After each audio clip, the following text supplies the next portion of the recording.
I had just inherited my grandfather's trailer in White Pine, Tennessee, a rust-bitten metal box nestled in the Smoky Mountains, where the cicadas scream like sirens and the mist never quite clears. Grandpa used to say the fog had memory, like it knew who didn't belong there.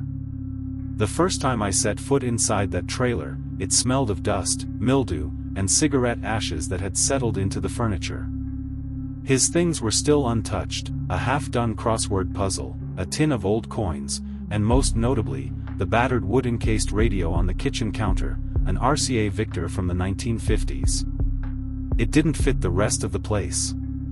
Too pristine. Too deliberate. Like it was waiting. There was no internet, no signal on my phone, and certainly no TV reception out here. I figured I could at least get a bit of static-laced AM to keep me company. I turned the dial on the radio.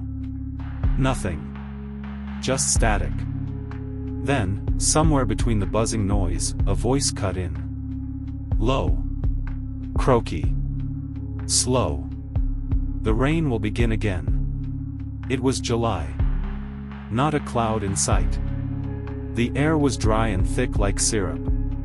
Then the voice vanished. At first, I laughed. Must have been a shortwave signal bouncing weird off the hills, or maybe someone's pirate frequency. Still, it unsettled me enough to pull out the plug. The moment I did, the trailer creaked. Not from the wind. Not from settling beams. This creak came with a cold breeze that wrapped around my neck like fingers. I didn't sleep that night. Next morning, the forecast said 96 degrees Fahrenheit, sunny skies. But as I stepped outside, a single black cloud hovered over the trailer, nowhere else. It was raining. Just over me. I looked around, bone-dry pine needles, sun-scorched grass, except for my roof. And I swear, as I went back in, the radio was playing again. No power. Still unplugged. And the voice was back. You shouldn't have come. I didn't touch the radio for 2 days. I kept it unplugged, flipped it upside down, even taped over the speaker with a towel like that would somehow silence whatever was leaking through. But no matter what I did, the voice came back. Not constantly. Just once a night, usually after 3 a.m., always crackling through static, always whispering things I didn't want to hear. The second message came 2 nights later, right as I was dozing off in my grandfather's old recliner. He buried her under the pine, she still breathes when it storms. My blood ran cold. I hadn't told anyone this, but my grandfather had always kept one pine tree trimmed unnaturally short out back, like he was afraid of its shadow. He'd never allowed anyone to dig near it. Said it was a flood risk. But there hadn't been flooding here in decades. Something about the way he avoided even looking at it made me think otherwise. That morning, I bought a shovel in town. When I told the old man at the hardware store where I lived, his face tightened. "You're that old Morris kid, huh?" he asked. "Your grandpa used to come in here." "Strange fella." "Strange how?" He leaned closer, voice lowered. "He bought a gallon of varnish every month. Always talked about sealing wood, even if it wasn't raw. Said he needed to keep something from breathing." I felt sick. Back at the trailer, the rain had stopped. The black cloud was gone. Everything felt too normal. That night, I dug. I went to the crooked pine and began to dig slowly, trying not to disturb too much. At first it was just soil, thick with roots. Then something knocked beneath my shovel. Wood. It wasn't a coffin. It was a crate. Old, wet, and sealed with what smelled like varnish. I pried it open, trembling. Inside was a woman's dress, torn, rotted, the color nearly gone. And beneath that, a radio. A smaller one. It looked identical to the RCA on the counter. I swear to God, it was buzzing. The crate radio, with no batteries, no wires, buried for who knows how long, began to crackle. The rain remembers her name. And right then, the wind picked up, the pines groaned, and the first cold drop landed on my shoulder. Rain. But only on me. Again. I ran inside, drenched in a rain that didn't touch anything else. The grass around me was dry. The wind hadn't stirred a single leaf, and yet the rain had soaked through my jacket like I'd stood under a broken sky. I left the buried crate where it was and brought the old radio into the trailer. I set it on the kitchen table, right next to the one I'd been hearing every night. They looked like siblings. Same rusted knobs, same cracked dial. But one was bone dry, and the other dripped thick, brown water onto the tablecloth, water that smelled like mold, copper, and something older.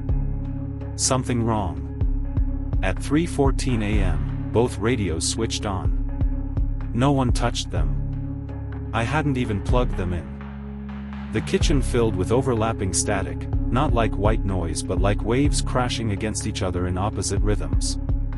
Then, they aligned. And the voice came. Cold breath under varnish, you let her out. The lights dimmed. A high-pitched hum rattled the windows. The air turned damp, not just wet, but swamp-thick, like a bog had formed between my trailer walls. And then, a knock. Knock knock. Not at the front door. From inside the trailer. The knock came again, this time from under the floorboards.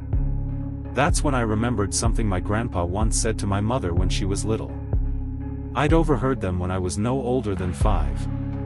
She'd been complaining about nightmares, and he'd told her, the trick is to varnish the gaps. She only comes through the cracks when the wood is breathing. I hadn't understood it then. I do now. I tore open the cabinet beneath the sink and found jars, dozens of them. All filled with sticky varnish, every one labeled with the date and a name I didn't recognize. Cora, Helen, June, Ada. Names written in my grandfather's jittery handwriting. Beneath them, a note written in Sharpie, do not use on pine. Never on pine. What the hell had he been sealing in? I couldn't sleep that night. Every time I blinked, I saw the rain inside the crate, saw the radio buzzing against the bones of a woman who hadn't drowned in a lake, but in silence, wood, and regret. And as I sat in the dark, staring at 2 radios that refused to die, the voice whispered once more. She asked for music. He gave her static. And then silence. A long, crawling silence that felt like it stretched from the bottom of the earth straight into my trailer. The next morning, I noticed something on the inside of my front window. 5 tiny fingerprints. From inside the glass.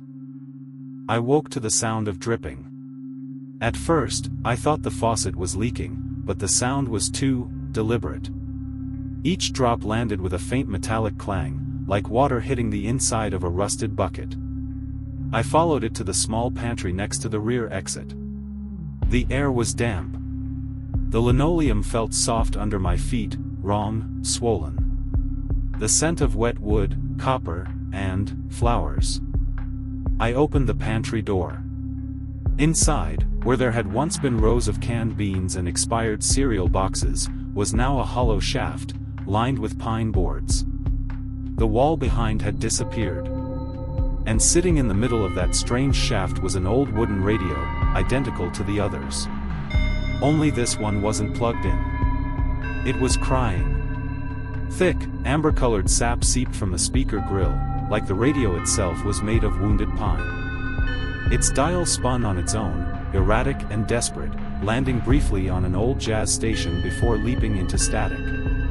And beneath that static, a woman sobbed. It wasn't just sound, it was pain. I stumbled backward and fell hard, my spine hitting the floor as the radio hissed a name, Cora. Then another, June. And finally, Clara. I didn't know those names, except Clara. She was my grandmother. She had died before I was born. My mom never spoke of her much, just that she'd been the reason the radio stayed off after dark.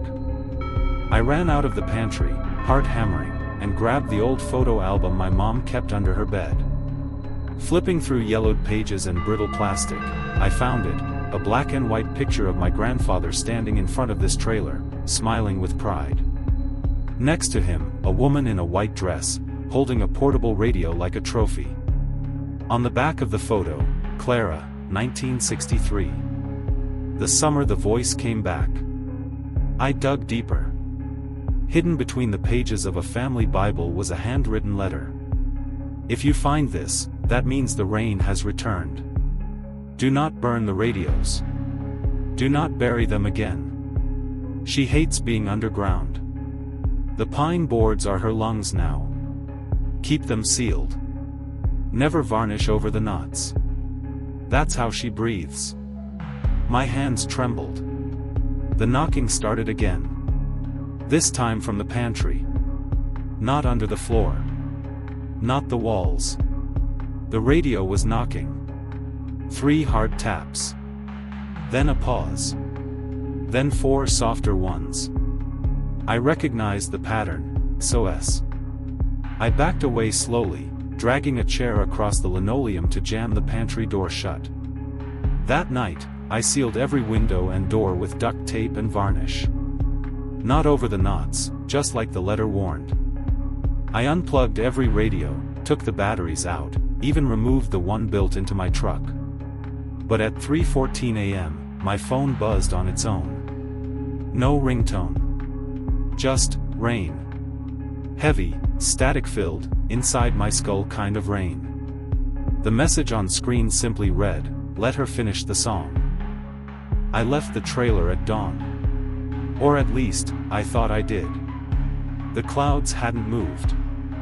The light was thin, tinged with an amber hue, like I was walking through a faded Polaroid. Pine needles lined the dirt path like veins, and everything smelled of syrup and rust. But the real horror began when I passed the edge of the woods and saw my trailer. Again. From the outside, it looked untouched, the same sagging roof, the broken porch light. But the chair I'd wedged beneath the pantry door was now resting in the middle of the yard. I turned, thinking I'd gone in a circle. But every path led back to the trailer. Like the forest had folded in on itself. Like it wanted me to go back inside. I stepped through the door. The radios were on. All of them. The one in the kitchen was playing a slow jazz number with lyrics that didn't quite rhyme, off-tempo and out of time. The hallway radio whispered overlapping voices, like 100 calls bleeding into each other. And in the living room, the largest radio, the one that had never worked before, glowed blue. As I watched, the tuner needle jerked upward on its own. Station 100.6. And then I heard her. If you're hearing this, don't be afraid. I just need a voice. Just one. A voice to carry the rain. It wasn't a recording. It was a plea. My skin erupted in goosebumps. My name is Clara Reeves. I was born in 1939. I died in this trailer. But I never left. She continued speaking, softly, conversationally, as if sitting across from me. My father built this radio. He said it could reach heaven. He used pine soaked in his own blood. He tuned it to silence and told me, someday, I'd finish his work. I felt a cold wind inside the room, even though no window was open. He tuned me to the rain. That's what he called it, the in-between. The place where time leaks and memory drowns. Then her voice changed. Slower. More, wrong. Like it was running through broken teeth. But I got stuck. You see? I got stuck in the broadcast. You have a beautiful voice. Just like mine once was. If you read the next part aloud, I can rest. My mouth went dry. My lips refused to move. But something in the air pulled at me, gentle but persistent, like water rising over ankles. Then I saw it. Etched into the living room wall in soft cursive script. Rain is memory when no one listens. Speak, and I'll go dry. I backed away. But the trailer's floorboards groaned, not under my feet, but in rhythm. Like a metronome. Step. Pause. Step. Pause. Then, tap tap tap tap. SOS again. The pantry door creaked open behind me. Clara's voice whispered, "Finish the song." I turned, and standing there was a shadow the shape of a woman, made entirely of dripping pine sap and wires, a radio speaker where her mouth should have been. Her body glistened like varnished wood, and her hair hung like tangled cords. And then she sang. Not in English. Not in any language I knew. It was like hearing morning through a dial-up connection, choked, warbled, raw. The radios joined her, one by one. Static bled into melody. Cries into harmony. The rain outside turned black. And I knew, if I didn't end her song, she'd never stop singing. Not for me. Not for anyone. The door behind me slammed shut.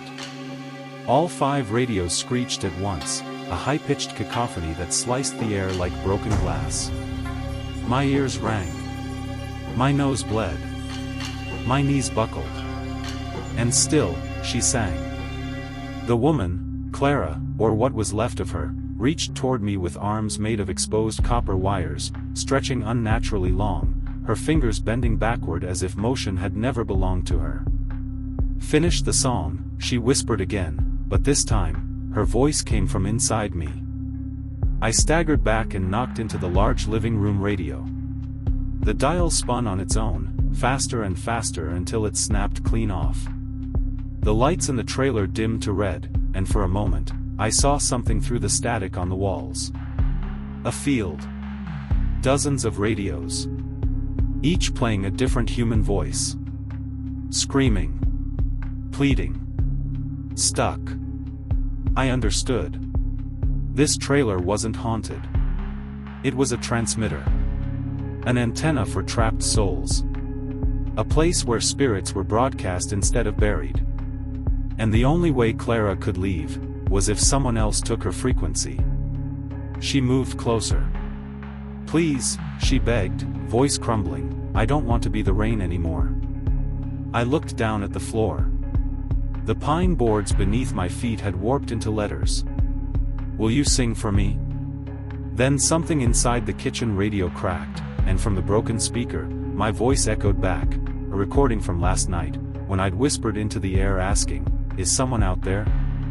It had been captured. Replayed. Tuned. My thoughts spiraled. Had it already begun? Had I already agreed? Clara touched my arm, and suddenly, I saw her memories. Her father, carving the first antenna into his chest with a rusted chisel. A girl weeping into an open receiver.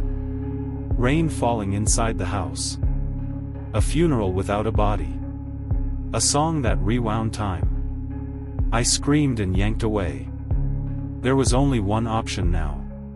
Either leave, or transmit. I lunged toward the main radio, grabbing the cord. Clara shrieked behind me, a sound like shattering records played in reverse. I pulled. The plug refused to come out. It hissed. It breathed. It clung. I kicked the power strip. Once. Twice. On the third hit, everything went black. Silence. No more voices. No more rain. Just me, collapsed on the floor, gasping. When I woke, the trailer was quiet. The air was dry. The radios were dead. I stumbled outside. Dawn, real dawn, had finally come. But I didn't feel relief. Because inside my chest, something buzzed, faintly. A hum. A pulse. A static note, waiting. And that night, as I lay in a cheap motel, unable to sleep, I heard it again. From the room's old wall radio. Just 3 words. Your turn now. I didn't buy the house because I liked it. I bought it because I needed silence. The kind of silence only Vermont winters could offer, vast, biting, thick like wool in your lungs. After Elizabeth died, music turned into static. Every note I taught became a memory. Every student's smile reminded me of her crooked teeth, the way she used to hum Bach while brushing her hair. So I left. I left New Haven. I left the conservatory. I left the city's sirens, its unrelenting tempo. I bought the cheapest, most weather-beaten Victorian I could find in Addison County. 3 stories. Green shutters. Roof like a witch's hat. Gutted electricity. Mold in the bathroom. But cheap. And empty. The real estate agent told me what all agents say when they're afraid to say too much: old house. Good bones. Been on the market a while. Owner passed suddenly. No will. Just, bring space heaters. I moved in late October. The first few nights, all I heard was the wind. It howled through the window frames like a child playing hide-and-seek in the dark. The wooden floors creaked under my socks like they were sighing. Nothing too odd, just an old house making old noises. Then came the 4th night. I remember because I'd opened a bottle of scotch I'd been saving since Elizabeth's funeral. I sat by the fireplace, the only thing that worked in the house, and watched snow begin to fall like powdered glass outside. And then, just past midnight, I heard it. A note.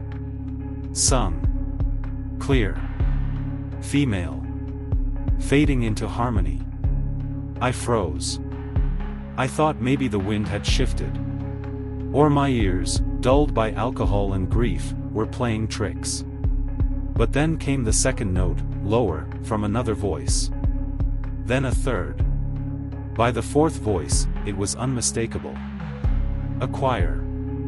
Faint. Ethereal. Not playing from a speaker. Not recorded. But sung, live, above my head. From the attic. I didn't move. I didn't breathe. The melody was haunting, but it wasn't menacing. It was beautiful. Something in a minor key, modal, maybe 16th century sacred. Not English. Not Latin. But old. So old it felt like it pressed through the floorboards rather than around them. I climbed the stairs slowly. Every step groaned louder than the voices. When I reached the 2nd floor landing, the song stopped. Silence fell again. I stood beneath the trapdoor to the attic, my hand on the string. I didn't pull it. Instead, I whispered to no one, tomorrow. And I meant it. I went back down. Poured myself another drink. Slept like a stone. But the next night? It sang again. Same time. Same ceiling. Different song. This time, it sounded closer. Like they'd taken a step forward. The 5th night, I tried to ignore it. I put on headphones. Mahler's 5th, full volume. I sat by the fire again, determined to bury the attic's voices beneath brass and strings. But at 12:17 a.m., I felt it, a pressure in the walls. Like someone was leaning close behind me, whispering into the bones of the house. And then the chorus began again. I tore the headphones off. It wasn't louder than the night before, not in decibels, but in presence. The kind of sound that sinks under your skin and settles in your ribcage. A chant this time. Male voices. Hollow, solemn, slow. Almost like monks. Gregorian, but fractured. I couldn't take it anymore. I grabbed a flashlight and a crowbar. Climbed the creaking staircase with boots on this time. Cold sweat down my spine. The trapdoor pulsed in front of me, the singing growing into a hum that vibrated the chain. I pulled. The door unlatched. The attic was pitch black. Dust fell in lazy spirals around me as I climbed the wooden steps. My flashlight beam sliced through webs, old boxes, a broken rocking chair, a cracked porcelain doll leaning against insulation. But no people. No choir. Just echoes that ended before the light could find them. I searched for hours. Lifted every tarp. Checked every floorboard. Nothing. And yet, when I turned my back to leave, it sang again. Not into my ears. Into my head. I fell backward down the steps. Rolled onto the second-floor landing, heart pounding like a timpani. But when I looked up, the trapdoor had shut itself. I didn't sleep that night. The next morning, I noticed something new on my piano downstairs. A sheet of music. It was handwritten in old notation, no key signature, no composer. Just a strange minor progression in a time signature I couldn't recognize. 6 voices. SATB choir with 2 additional bass lines. And one title, scrawled in ornate ink. For the one who listens. I didn't write it. No one else had been in the house. I set it aside and tried to forget it. But the next night, at precisely 12:17, the choir sang that song. And my fingers, unbidden, walked their way to the piano. I played it. Not because I wanted to. Because I had to. Something behind the notes felt familiar. Like a memory that hadn't happened yet. Like the faces of students I hadn't taught, or the echo of a voice I hadn't yet heard. That's when I noticed something worse. The voices were growing clearer. I could almost make out their words. And I think they were calling my name. By the 6th night, I wasn't sure if I was playing the piano or if it was playing me. The sheet music kept changing. Every evening, just before midnight, I'd find it altered, a new verse, a new harmony line, sometimes entire measures scratched out and rewritten in a hand that wasn't mine. And always, the same title at the top, for the one who listens. As if the music knew I was reading it. As if it was reading me back. The voices from the attic came like clockwork now. Not screaming, not whispering, just singing. Methodical, eternal. I tried to record them once. Placed an old Zoom H4 on the second floor, directly under the trapdoor, hit record, left it running for hours. But when I played it back the next morning, all I heard was static. Not white noise. Not interference. Breathing. Dozens of breaths layered on top of each other. Rhythmic, slow, inhuman. That was the same day the walls began to hum. Not in metaphor. Not emotionally. Physically. I'd sit in the parlor and the wallpaper would flutter as if catching the vibrations of invisible chords. The banister on the stairs resonated. The nails in the floorboards buzzed. The house was becoming an instrument. And something upstairs, was tuning it. The dreams started next. I'd wake drenched in sweat, my fingers aching, my ears ringing with that now familiar melody. Sometimes I'd be in the attic, standing in a circle of robed figures whose faces I could never see. Other times, I'd be on stage, conducting a choir of statues, each with Elizabeth's face, singing without mouths.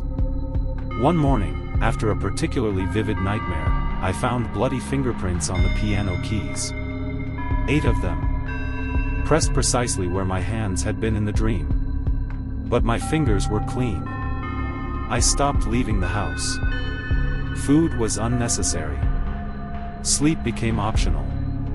I spent every night by the piano and every day rechecking the attic, even though I never found anything. No signs of animals. No wind damage. No explanation. Only once did I find something different.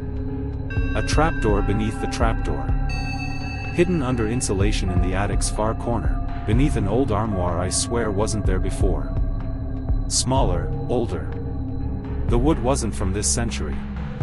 I pried it open. A ladder descended into blackness. And far below, faint and vibrating through the wood like a bow across strings, I heard a single voice. Not a choir. just one. And it was crying. I stood at the mouth of the hidden ladder for what felt like hours, the weak beam of my flashlight swallowed whole by the black below. The air down there didn't move, it pressed upward like something exhaled by stone. I couldn't explain why, but I knew the ladder wasn't new. It wasn't built by the same hands that built this house. The wood was wrong, older, darker, smelling faintly of rot and cedar. Still, I climbed down. Each rung groaned beneath my weight, and every foot I descended, the singing above faded while the weeping below grew louder. It wasn't just crying. It was singing through sobbing, a broken melody that hiccuped on grief, as if mourning something long dead, or long trapped. 15 feet down, the ladder ended at packed earth. And that's when I saw it. The chamber was round and impossibly old, carved from bedrock, its walls etched with markings I couldn't decipher. Not letters, shapes, recursive patterns that curled like clefts and spikes and wings. At the center stood an altar made of bones, stacked and lacquered, as white and clean as keys on a piano. Atop the altar, a metronome ticked, even though nothing moved it. And beside it knelt a girl. Or what looked like a girl. She wore a choir robe, pale gray with mold, her head bowed, hair covering her face. Her arms were crossed behind her back as if bound, though no ropes held her. She sang with her mouth open, but her eyes were gone, not gouged, not missing, just faded, like someone had erased them. Her voice was the only sound, trembling and low, trembling with age that didn't match her form. When she saw me, or perhaps sensed me, she stopped. The metronome froze. And for a full minute, everything went utterly still. Then she whispered one sentence. "You are the final note." The earth shuddered beneath my feet. The altar groaned. A gust of wind rose from nowhere, carrying the scent of dust and sorrow. And on the stone wall behind her, I saw it, a carving of a man at a piano, identical to mine, hands splayed, mouth agape, and behind him, a choir of eyeless children, mouths open in permanent song. I backed away. The girl didn't move, but the room began to hum, and all around me the etched markings glowed faintly blue. The melody I had played each night rose from the walls themselves, but now, in reverse, as though the song had never been meant to be heard forward. And just as I reached the ladder, I heard her sing again, but it wasn't just one voice. It was mine too. My voice layered with hers in perfect harmony, even though I hadn't spoken. And worse, I could feel myself breathing in time with it. I climbed. I climbed like hell. Burst into the attic, slammed the trapdoor shut, and for the first time in weeks, the house went dead silent. No more choir. No more singing. No more breathing walls. Just me. Alone. And yet when I looked at the piano, I knew what I had brought back. The metronome was sitting on the bench. Still ticking. And the keys were moving. On their own. The metronome ticked. Ticked when I smashed it. Ticked after I threw it into the fireplace and watched it blacken and split. Ticked when I buried it outside, in the frostbitten soil behind the azalea hedge. It was always back on the bench by morning, pristine. Worse than the ticking were the handprints. Not fingerprints, full palm prints. Too small to be mine, too large to be a child's. They began appearing on the windows. Inside the fridge. Pressed into the shower steam. Sometimes 8 at once. Sometimes 12. Always wet, as if left by someone pulled from a lake, dripping silence. And the piano. It no longer waited for nightfall. At exactly 12:08 p.m. each day, never a second before, never after, it began to play on its own. Always the same progression. 4 ascending chords. A dissonant pause. Then silence. As if asking me to answer. And I did. I sat. I played. I matched the silence with melody, the melody with emotion, and I felt, something beneath my hands. Not the keys. Not the wood. A pulse. Like the piano had grown a heart. And with every note I struck, I fed it. The more I played, the more it remembered. Or rather, the more I remembered. Flashes. Visions. Elizabeth standing in the parlor, her face not hers. A woman in a Victorian choir robe, hands bound behind her back, humming through blackened lips. A priest in crimson vestments whispering in Latin while nailing shut the attic door. A town council gathered by candlelight, arguing over a ritual. And finally, me. But not me. A version of me older than I should be, skin cracked like old varnish, hands gnarled, seated at the piano with a smile that wasn't human. Something had looped. Something had played this before. A cycle. A song. And I was the chorus. On the seventh day, I found a new passage written in the sheet music, the ink still wet. The choir needs a conductor. That night, I tried to flee. Packed a single bag, slammed the door, drove until the hills disappeared and gas stations returned, but every turn I took looped back to the same dirt road. Same mailbox. Same dying azaleas. Same warped house with windows like eyes. The house wouldn't let me leave. Not until the final note.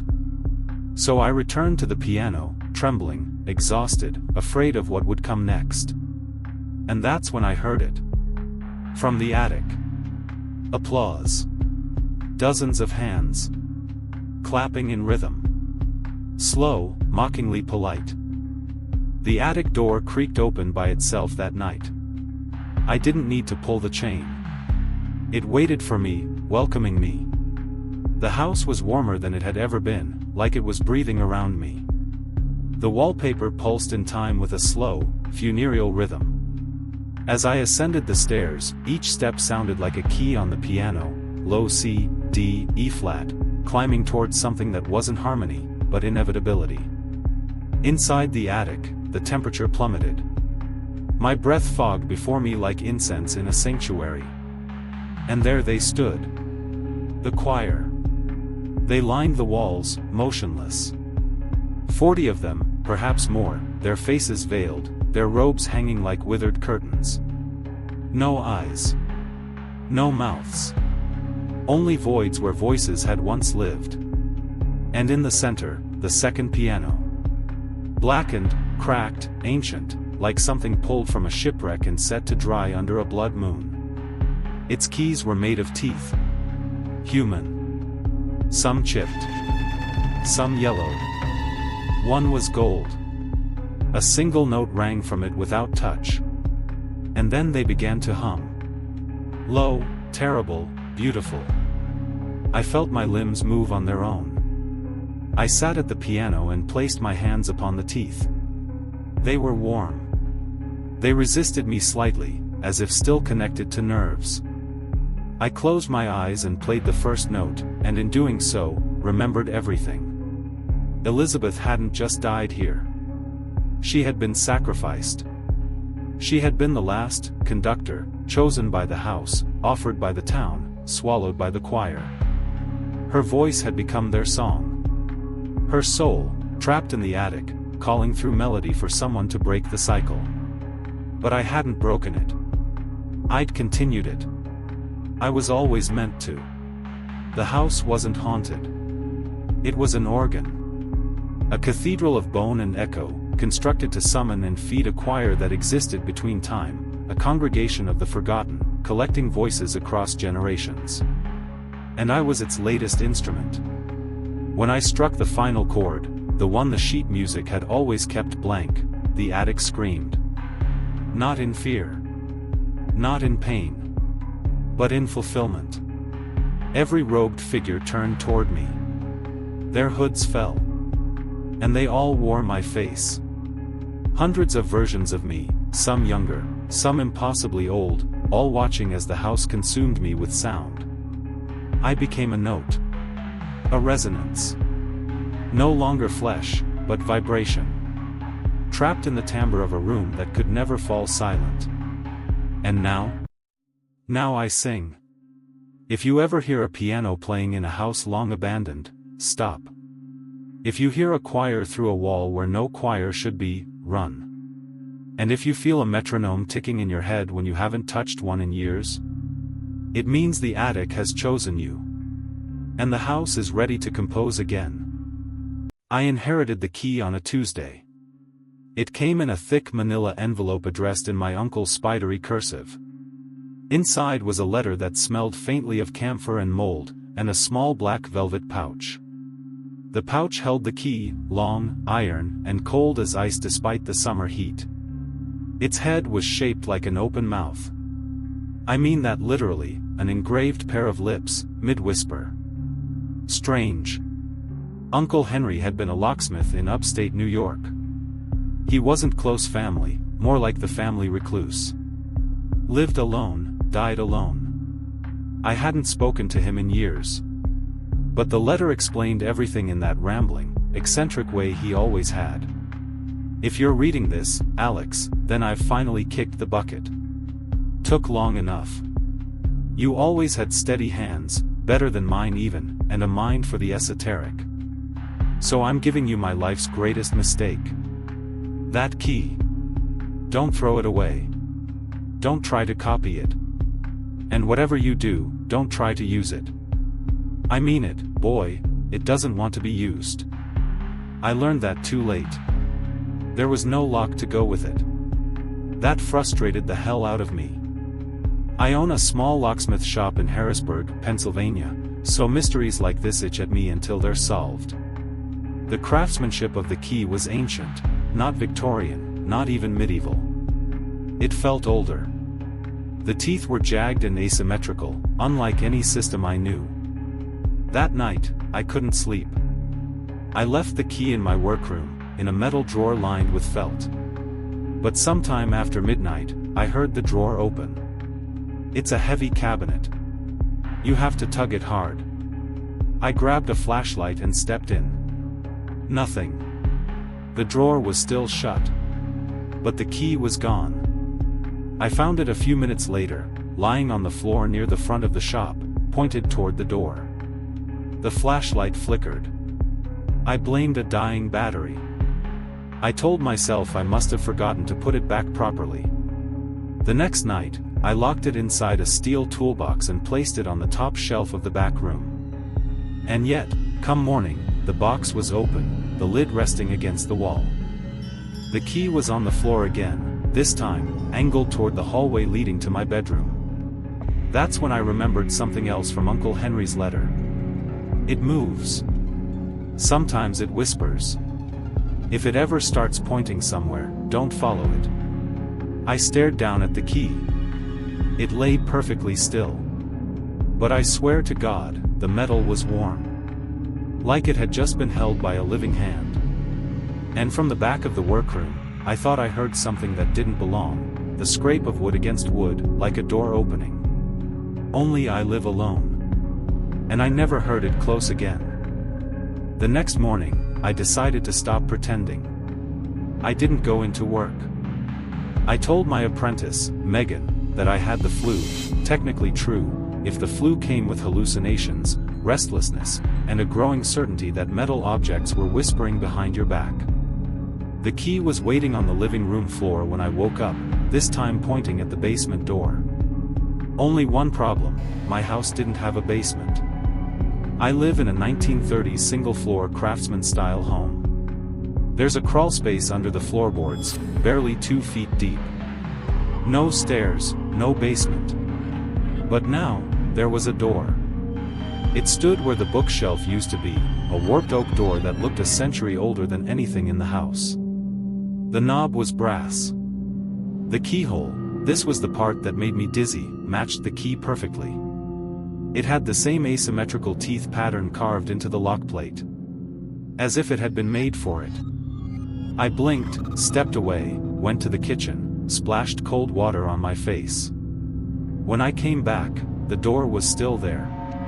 I should have run. I should have called someone. Instead, I did what any idiot in a horror story does. I reached for the key. It felt hotter now. Like body temperature. And when I inserted it into the lock, it sighed. I heard it. A breath from the other side. Still, I turned the key. Click. The door swung inward with a shuddering creak. What lay beyond was not a basement. It wasn't even a room. It was a corridor, built of black brick and iron. The air that escaped was humid, rank with mildew and something coppery, blood, maybe. The walls pulsed with heat like the insides of a living thing. At intervals along the corridor, I saw other doors. Dozens of them. All mismatched, some were clean white hospital doors, others carved mahogany, some rusted metal slabs with numbers etched into them. The corridor was lit by a dim orange glow that had no source. It stretched on too far, impossibly far, bending in on itself in unnatural geometry. And then I saw something move. Far down the hall, a flicker, a shadow sliding from one doorway to another. Too tall. Wrong-shaped. I backed out. I tried to shut the door. It wouldn't budge. That's when the key, still in my hand, began to hum. Not from metal-on-metal vibration, but something lower, like a voice held just beneath hearing. It made my teeth ache. My vision swam. And in that moment, I realized something with absolute clarity. The key wasn't just a tool. It was a lure. Whatever was down that hallway, it wanted me to follow. I slammed my shoulder against the door. Again. Again. Until finally, it creaked shut and clicked itself locked without my help. The key cooled instantly. I stared at it, panting. And then it moved, just a twitch, like a dying insect in my palm. That night, the door disappeared again. Only the bare wall and the empty bookshelf remained. But the key? It started whispering in my sleep. It told me names. Places. Coordinates. And one word, over and over again, in a voice like rusted hinges. Open. I didn't leave the house for 3 days. Not because I didn't want to, but because something wouldn't let me. Every time I approached the front door, my legs seized with an invisible pressure, like walking into syrup. The key sat on the mantel now, humming low like a tuning fork. Not loud. Just enough to make you aware of it. It was a presence in the house, not watching, not quite, but waiting. And I was beginning to understand what it wanted. The dreams grew sharper. More vivid. They weren't just visual anymore. I could feel the humidity in that brick corridor, smell the old iron and charred wood. Sometimes I would wake up with ash under my fingernails. Once, I found soot streaks along the walls near my bedroom. The key wasn't done with me. It had opened a door, and now it wanted me to see what lay beyond all of them. On the 4th night, I stopped fighting. I lit a candle. I took the key. And I waited. At 3:09 a.m., the basement door returned. Same place. Same rotten oak. Only this time, it was already open. And someone had left me a message. Scrawled in charcoal on the floor, just inside the threshold, were 3 words. You are chosen. I don't know why I stepped through. Maybe it was the key's influence. Maybe it was my own stubborn curiosity. Or maybe I just needed to know. Whatever it was, I crossed the threshold. And the world shifted. Instantly, I was plunged into something that defied geometry. The corridor pulsed around me like a throat. The doors stretched impossibly in all directions, left, right, upward into the dark, some hanging diagonally in midair. There was no ceiling. No floor I could trust. But the key pointed. It pulled. My feet moved like a puppet's, stiff, reluctant, until I stood before a door unlike the others. Clean white. Doctor's office white. with a brass placard that read, Charlotte Lake, age 9, locked December 12, 1987. The name made my stomach twist. Charlotte Lake had been a missing persons case when I was a kid. She vanished from her bedroom in suburban Missouri, never found. I remembered the flyers. The red bike in the driveway. My hands moved on their own. The key inserted. The lock turned. The door swung wide. Inside was a girl's bedroom, frozen in time. Wallpapered in pastel rainbows. Stuffed animals neatly lined along the bed. Dust hanging in the air like snow. And there, sitting on the edge of the bed, was Charlotte. She turned toward me slowly. Her eyes were too wide. Too still. And her mouth didn't move when she spoke. You shouldn't be here, she said in my head. You're letting them out. I staggered back. The key dropped from my hand. The room blinked. Gone. I was standing in the corridor again, only now more doors were open. Just slightly. Just a crack. Enough for things to watch me. One door groaned. Another dripped. I heard something slither across the ceiling. Something unseen whispered just behind my right ear, soft and venomous. More. I ran. No direction. No plan. Just away. And the corridor changed with me. Doors reoriented. Stairs dropped from nowhere. At some point, I wasn't running anymore, I was falling upward through a spiral of doors that opened and shut in perfect silence. When I finally landed, gasping, I was back in my living room. No key. No door. But one new thing remained. A single child's red sneaker on my coffee table. Charlotte's name written inside it. The next morning, the headlines read, Missing girl's shoe found in local man's house, investigation ongoing. They don't believe me. No one would. But I've seen what's inside those doors. And I think something else is using the key now. Because that night, my neighbor's dog started barking at the wall. And the next day, the house next to mine had a door that wasn't there before. Do you want to go through it with me? For days after the red sneaker appeared, I avoided looking at my walls. That sounds strange, I know. But the more I stared at them, the more I noticed subtle movements. A shift in texture that shouldn't be there. A shadow lingering longer than the source. Once, in the hallway, I swear I saw a doorknob briefly breathe out of the wallpaper, only to vanish as I blinked. The key was gone, but something else had taken root in its place. And then came the scratching. It began faintly, like mice behind drywall. But every night at exactly 3:09 a.m., the scratching grew louder. More frantic. Then came knocks, not rhythmic, but desperate, like someone trying to punch their way through with broken fingers. I set up a camera. I pointed it at the wall where I'd seen the knob. At 3:08, nothing. At 3:09, the image glitched. At 3:10, the camera went black. When I retrieved the footage, the file was corrupted, but only from 3:08 to 3:11. Every other second was intact. And when I returned to the hallway, there was a door. Real. Tangible. Would grain like veins of black smoke. A doorknob shaped like a closed eye. It hadn't been built, it had grown. Right out of the drywall like a tumor. And taped to it, yellowing and torn, was a note. Return what was never yours. It wasn't signed. But I knew exactly what it meant. Charlotte's sneaker still sat on my coffee table. I grabbed it, half expecting it to feel hot or hum like the key.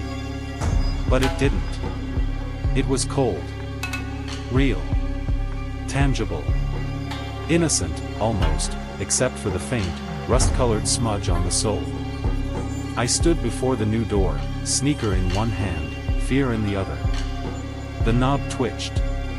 Just once. Like a muscle spasm. As if the door itself was aware of me. Then it began to turn on its own. Not fast. Not dramatic. Just a slow, patient twist, like it had all the time in the world. And when it finally opened, I didn't see a corridor this time. I saw a mirror. Not a reflection, not my living room behind me, but an endless hall of doors, stretching out in impossible directions, walls warped like funhouse glass. I saw Charlotte standing several paces away, behind a translucent pane, hand outstretched. She didn't look angry. She looked relieved. And as I stepped forward, something pushed the sneaker from my hand. It didn't fall. It floated into the mirror, crossing into that twisted hallway as if it belonged there. Charlotte caught it, held it to her chest, and whispered something I couldn't hear. Then she vanished. The mirror flickered. And the door slammed shut with a sound that didn't echo, it reverberated through my bones. When I opened my eyes, the door was gone. So was the wall. Just drywall and silence. As if nothing had ever been there. I thought that was the end. I thought I had given the key, and its haunting legacy, back to whatever world it came from. But I was wrong. Because the next night, someone rang my doorbell. And when I opened it, a girl stood there. Not Charlotte. Older. Pale. Unfamiliar. She smiled like she knew me. And in her hand was a key. Not mine. A new one. Black. Twisting. Almost breathing. "I think this one's for you," she said. And then she vanished down my steps without a sound. The key was warm. And when I looked behind me, I found my hallway had grown again. 3 more doors. Each one already whispering my name. I didn't touch the new key for 2 days. I left it on my kitchen counter, wrapped in a napkin, as if pretending it wasn't there might keep the doors at bay. But they grew bolder, now 4 of them lined my hallway. One was small, no taller than a child. Another was taller than me and painted with a sheen that looked like it bled in moonlight. The third had no handle, just a deep handprint pressed into the center. And the fourth I couldn't look at for long without getting nauseous. Its surface rippled like it was underwater, and its shape was wrong. Impossible. At night, they whispered. They didn't say words, not at first. Just breathy syllables, rhythmic and synchronized, like something trying to learn language by echoing my thoughts. And every night, at 3:09 a.m., I heard footsteps coming from the other side. Not walking away. Coming closer. I began to question my reality. Was I losing my mind? Was Charlotte ever real? Was the girl on the doorstep just another vision? I needed answers. And I knew exactly where to go. There's a man named Walter Clegg, a folklore researcher who lives alone upstate. He once gave a lecture at the university about resonant doors, architectural anomalies tied to local tragedies, ghost folklore, and spiritual echoes. Everyone thought he was insane. I called him. I didn't even finish describing the first door before he cut me off. "You let it in, didn't you?" His voice was shaking. "What do you mean?" "They only grow in places that accept them. You opened the first one. Now it thinks you're a conduit. The house is becoming fertile ground. You're not haunted, you're nesting." I asked him what I should do. Walter went quiet. Then, finally, "You have 2 choices. You can leave now. Burn the house. Erase every trace. Or, you go through one of the doors. But understand, they don't open to places. They open to meanings. Memories. Regrets. Pain." He paused again. "And if you go in, you'd better bring something it wants. Something worth trading." I thought of Charlotte. I thought of the sneaker. I thought of the girl at my doorstep. Then I looked at the black key. That night, I chose the door with the handprint. It was the only one that didn't whisper, but breathed. I pressed my palm against it, and it pulled. Not like suction. Not like a trap. It wanted me there. The door swallowed me. And suddenly, I was no longer in my home. I was standing in a house that shouldn't exist. A narrow hallway with flickering sconces. Wallpaper that wept when touched. Family portraits along the walls, none of them mine, yet every face felt familiar. Every room whispered fragments of my childhood. A baby monitor crackled to life in an empty nursery. The basement door opened on its own and sang an off-key lullaby I knew from my grandmother's house, a song she never taught anyone. The house remembered me. Or, worse, it made me remember it.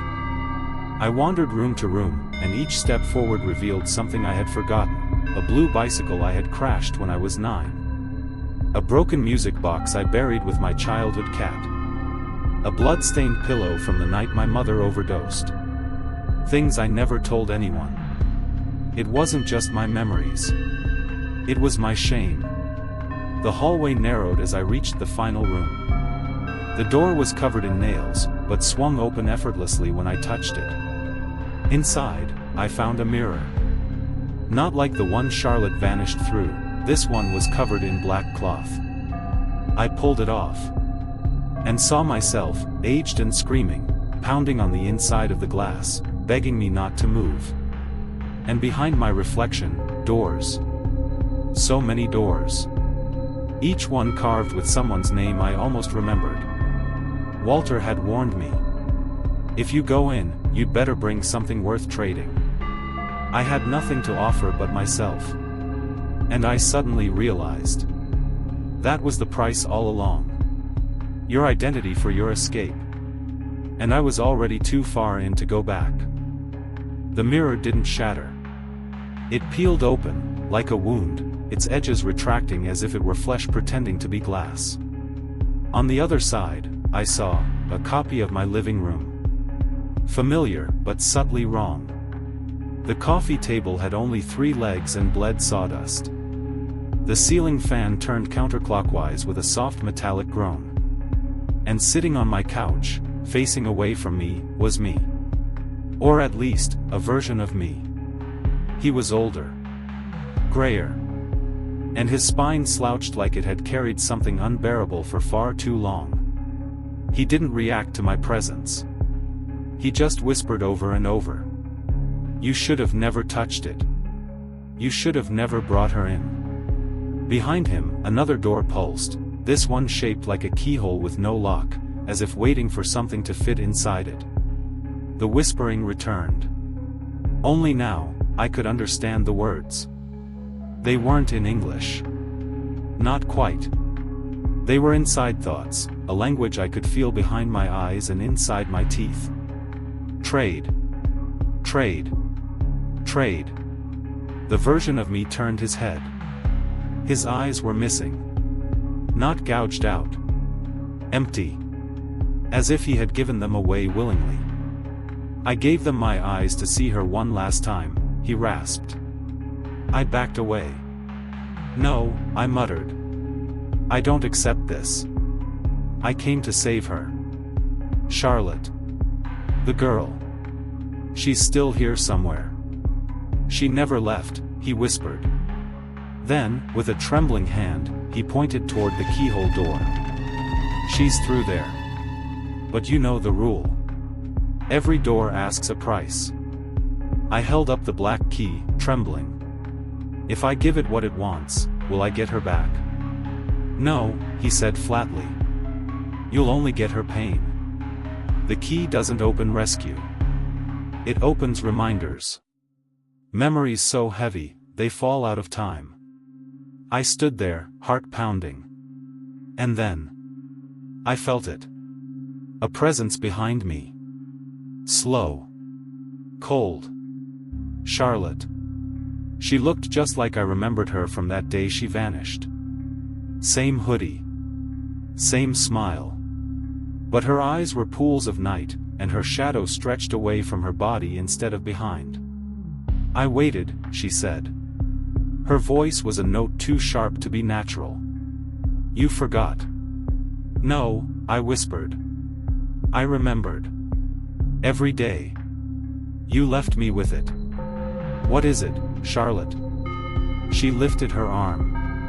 At first I thought she was pointing to the mirror. But then I saw her hand was cracked glass. "You opened it. It came through you. It fed through me." The key in my hand began to melt, its metal folding in on itself, turning into a single word engraved in rust. "You." "I didn't open the first door," I whispered. "It was already here." She nodded slowly. "You were always the door." And with that, she stepped back through the keyhole-shaped opening and vanished. The copy of me crumbled like ash. And I remained. Not inside the mirror. Not outside. I was between now. Held in the space where keys are forged, and memories are carved. And the door behind me closed with a whisper. Weeks have passed since that night. Or years. Or moments.